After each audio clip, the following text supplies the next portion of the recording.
Napakalaki po ng ginhawa at saya ang nararamdaman ko ngayon. Mas mapapanatag at makakatulog na po ako ng mas maluwag. You know, with the grant of our demurrer to evidence, which is tantamount to acquittal, that means I am now completely free and vindicated. It's very liberating. At alam niyo naman ito, I respected the rule of law, despite the pain and the injustice of it all. I confronted the charges head on, and I went through and endured the whole process. Nagpapasalamat po ako unang-una sa ating mahal na Panginoon for His grace of freedom, permanent or full freedom and vindication, na hindi niya po ako pinabayaan all throughout my journey and ordeal.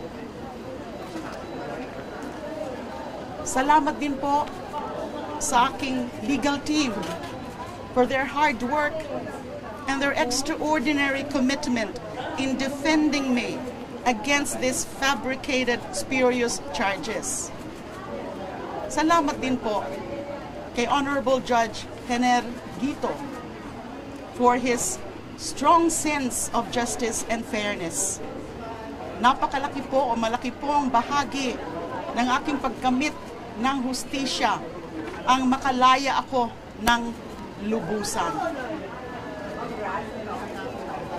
Sa aking pamilya, maraming salamat sa pagmamahal.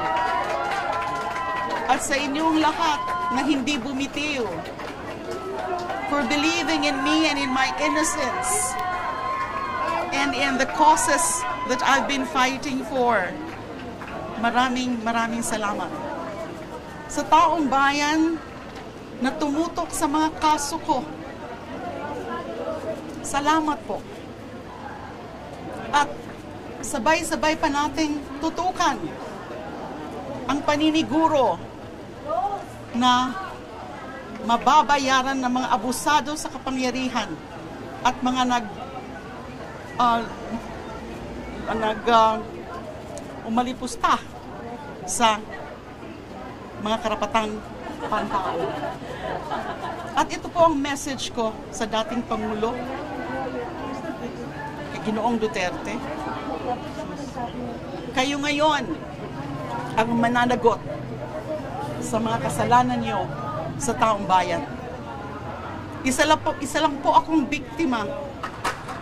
Libo-libo mga Pilipino ang pinaslang nila nung nakaraang madugo at peking war on drugs. Maraming pamilya ang naulila. Yung iba nga hindi nga pinatay pero nabubulok naman sila sa mga kulungan dahil sa mali at baluktot ng pagpapatupad ng batas.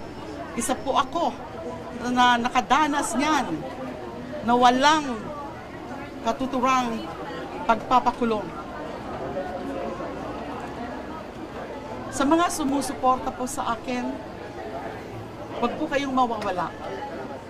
Dahil pagkatapos ng 7 taon, mas handa po ako na ituloy ang laban.